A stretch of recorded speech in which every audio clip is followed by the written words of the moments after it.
Welcome back, everyone. We're diving into nurturing care for early childhood development today. Ooh, big topic. It is, but so important. We've got a fantastic report from, let me see, the WHO, UNICEF, and World Bank Group. The big players. Yeah, plus some extra research to really round things out. Nice.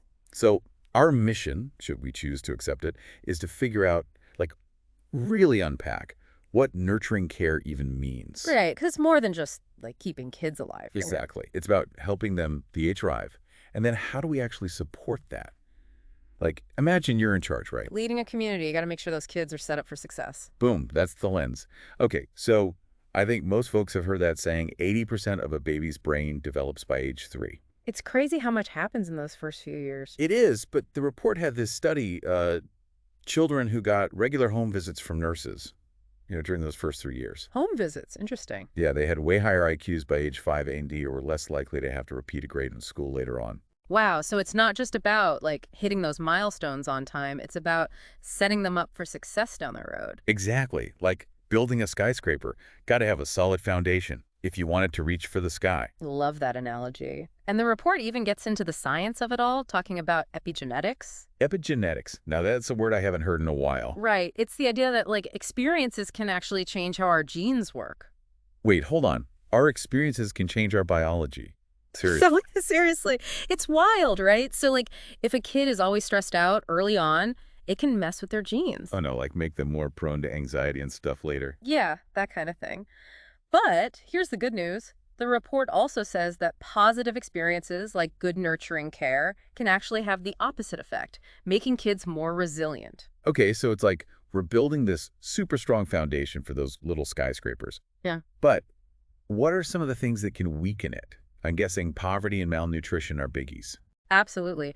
The report actually says that children living below the poverty line are way more likely to have language delays and score lower on those cognitive development tests. Makes sense. It's like trying to build that skyscraper with shoddy materials and not enough tools. Exactly. They might not be getting the nutrition they need or enough opportunities to learn and grow. Right, right.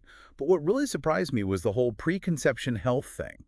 Like, a parent's health before pregnancy can affect the kid. It sounds crazy, I know, but the research is solid. Really? Oh, yeah.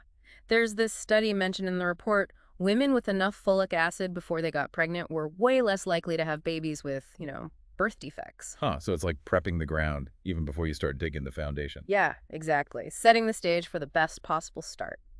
The report really hammers home that a mother's nutrition, mental health, even exposure to toxins, all of it matters, even before she's pregnant. So we're not just talking about 9 months, we're talking potentially years leading up to it. Yeah. But the good news is, if negative stuff can be passed down, so can the good stuff, right? Exactly. It's not all doom and gloom. The report makes it clear that just like we can spot those risk factors, we can also take steps to prevent them.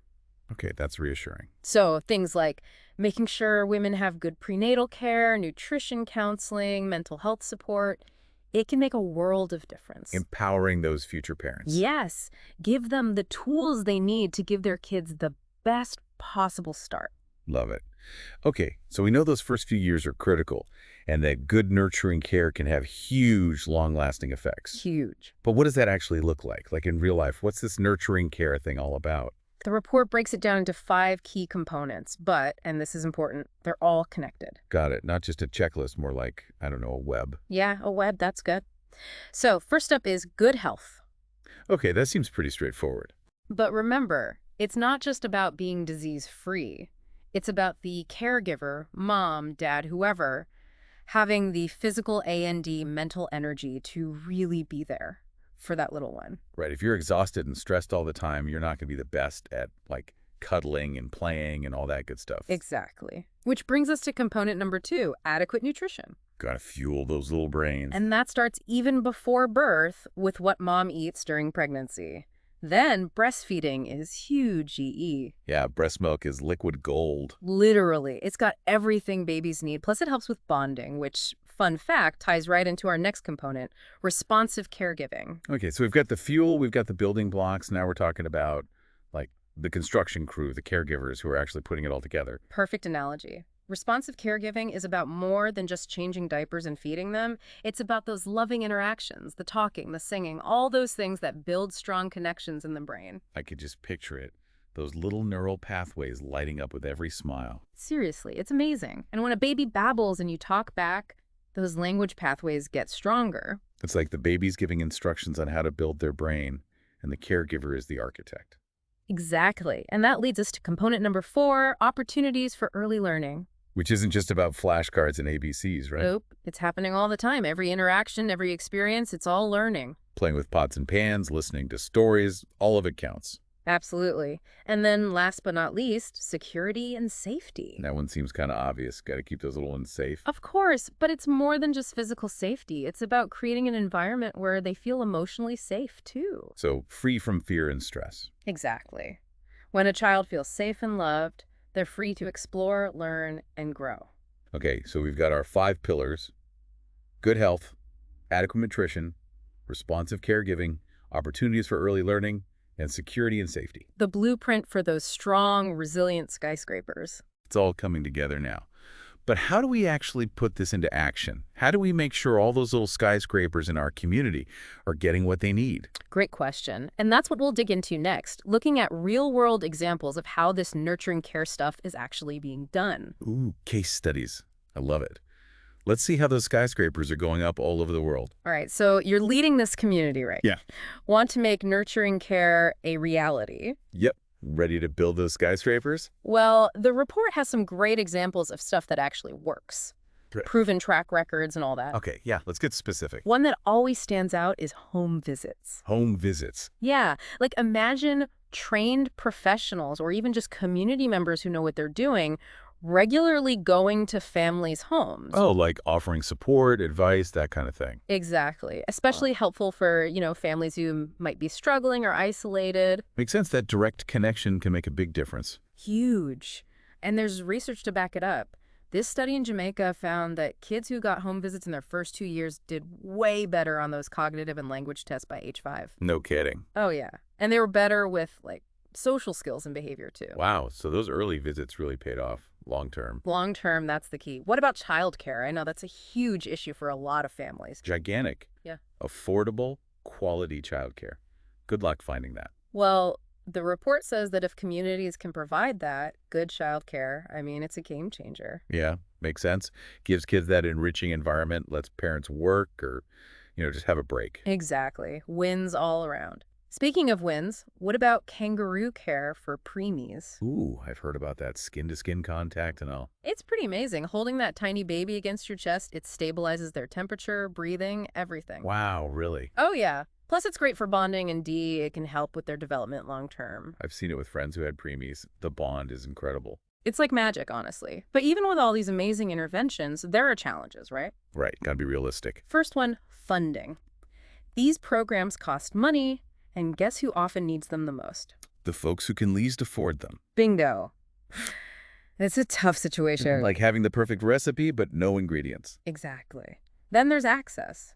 Even if a program exists, can families actually get to it? Transportation, language barriers, all that. All that, yep. And then you got to tailor these programs to each community. Right, what works in one place might not work somewhere else. Exactly. You got to listen to the people you're trying to help. Okay, so individual programs are great, but it sounds like we need a bigger picture approach. You do, and that's where the report's whole of society idea comes in. A whole of society, that's a mouthful. It is, but it basically means we can't just put all the pressure on parents. Right, it takes a village. A village, a city, everyone. We're talking governments, healthcare, education, businesses, everyone working together to make sure kids thrive. So zooming out from those individual skyscrapers, we're building a whole supportive city around them. Perfect way to put it. And the report actually lays out how to do that with different levels of support. Levels of support. Okay, tell me more. So first, you've got universal support, stuff that's available to everyone. Like what? Paid parental leave. Right. So new parents can actually bond with their baby without worrying about work. Love that. And high-quality healthcare for everyone, early education programs, all that good stuff. Laying that strong foundation for everyone, no matter what. Exactly. But then for families who need extra help, there's targeted support. Okay, those extra support beams we talked about. Yep. Like those home visits, parenting groups, maybe financial aid to ease the burden. Makes sense. And then if things are really rough, there's that top tier, right? Right, what we call indicated support. This is for families dealing with serious stuff, developmental issues, disabilities, trauma. The heavy-duty repairs. Yeah, specialized services, therapy, whatever that specific child needs. Wow, it really is like a whole system, making sure every skyscraper gets what it needs to stand tall. Exactly. The right support at the right time, so every child has a chance to thrive. It's a beautiful vision, but can we actually pull this off? It sounds like a huge GE shift in how we do things. It is. The report's honest about that. It's going to take, political will, collaboration, really putting kids first. So, not easy, but possible. Possible if we make it a priority. So let's say we do have a community that's all in on this. How do we actually make it happen? Well, the report gets into specifics about who needs to do what. Like a roadmap. Exactly. Let's start with healthcare, those frontline folks who are there from the very beginning. Doctors, nurses, midwives, all of them. Yep. But they need to be trained to think beyond just the physical stuff. Oh, like recognizing the importance of that responsive caregiving, creating a supportive environment. Exactly. Imagine a doctor asking about how you're doing as a parent, or a nurse giving you tips on how to play with your baby to help their brain grow. It's like treating the whole family, not just the patient. Yep. Exactly. And it's not just about the doctors, it's about everyone in that healthcare system. Okay, what about education? I mean, they usually focus on older kids, right? Traditionally, yes, but the report makes it clear learning starts at birth. Whoa. So those early years are like setting the stage for everything that comes later. Exactly. So those early childhood education programs, they gotta be top-notch, developmentally appropriate, stimulating, all that. Imagine classrooms full of laughter and exploration, kids learning through play. That's the dream. And don't forget about parents. Oh yeah, parents are those first teachers. Huge role. So we need smooth transitions between home and school. Got to keep that learning going. And let's not forget about social services and child protection. Absolutely. They're the safety net, making sure families have the support they need to stay strong even when things get tough. Providing that extra help when things get shaky. Exactly. Financial aid, food, housing, intervention if there's, violence or abuse. Because when parents are struggling, it's harder for them to be those nurturing caregivers. For sure. It's about recognizing that everyone deserves a chance to thrive no matter what. So it's about fixing those systemic problems that hold families back. Yes. And protecting those most vulnerable kids. Okay, so we've got healthcare, education, social services. It's a lot to It is, and it takes resources. Right. Someone's got to pay for all this. Well, lucky for us, the report makes a strong case for why investing in those early years is a smart move, even financially. Oh, like it saves money in the long run. Exactly. Less crime, higher earning potential, better health outcomes. So it's not just the right thing to do, it's the smart thing to do. Win-win. Investing in kids is investing in the future. Couldn't agree more. But it's got to be more than just throwing money at the problem, right? Absolutely. We need to be strategic, target those resources where they'll have the most impact, make sure those programs are actually working. So data is important here. Crucial. We need to know what's working, where the gaps are, how different groups are doing. Yeah, because we want to make sure every child has a fair shot. That's what it's all about, equity, making sure everyone can reach their full potential, regardless of their background. So we need those community leaders to step up, advocate for those policies, make sure things are fair. Absolutely. We all have a role to play. So for everyone listening, think about what you can do in your community to make things better for kids. Ooh, good question. Time for some self-reflection. Exactly. This report is a call to action. Governments, communities, individuals, we all got to step up. So much to think about. It feels like a massive undertaking. It is, but also exciting. Think of the possibilities. Right. Okay. Before we wrap up, I'm curious about those skyscrapers of the future you mentioned. Yes. Innovation. The report acknowledges we still have a lot to learn, but there's some seriously cool stuff happening. Like what? Technology's a big one. Those mobile health apps for parents are getting amazing. Oh, yeah, I've seen those. Tracking milestones, giving tips, even connecting you with resources. It's like having a support system in your pocket. Especially helpful for families who might not have, traditional support networks. So true. Technology can really bridge those gaps. And reach those remote areas where services might be limited. Plus, there are some really cool things happening with early childhood education, using play-based learning to build those essential skills. Play-based learning, love it. Kids learn best when they're having fun. Exactly. It taps into their natural curiosity. We're also seeing more integration of nurturing care into other areas, like social programs.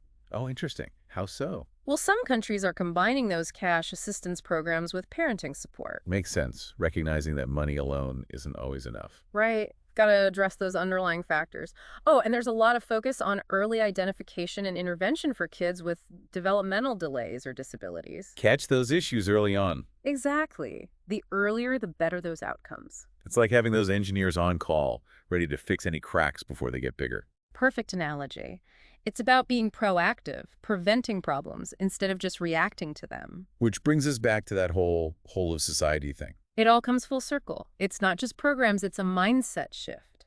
A culture that truly values and supports nurturing care. Baking it into everything we do, policies, workplaces, even just how we interact with each other. Yes. Asking ourselves, how can we create communities where all children feel safe, loved, and supported? It's about recognizing that investing in kids isn't just a duty, it's an honor. Beautifully put. And it starts with understanding the science, the challenges, and the solutions. This has been such an insightful deep dive. I'm leaving with a lot to think about and a sense of hope. That's what we like to hear. Remember, change starts small. What can you do in your community to make a difference? Ooh, good question. Maybe volunteer, advocate for better policies, or just be a more informed and supportive friend or family member. Every action, no matter how small, ripples outward. So true. Yeah. We all have a role to play in building that nurturing city we've been talking about. We do. Thanks to everyone for joining us on this journey. It's been a pleasure. Until next time, keep diving deep.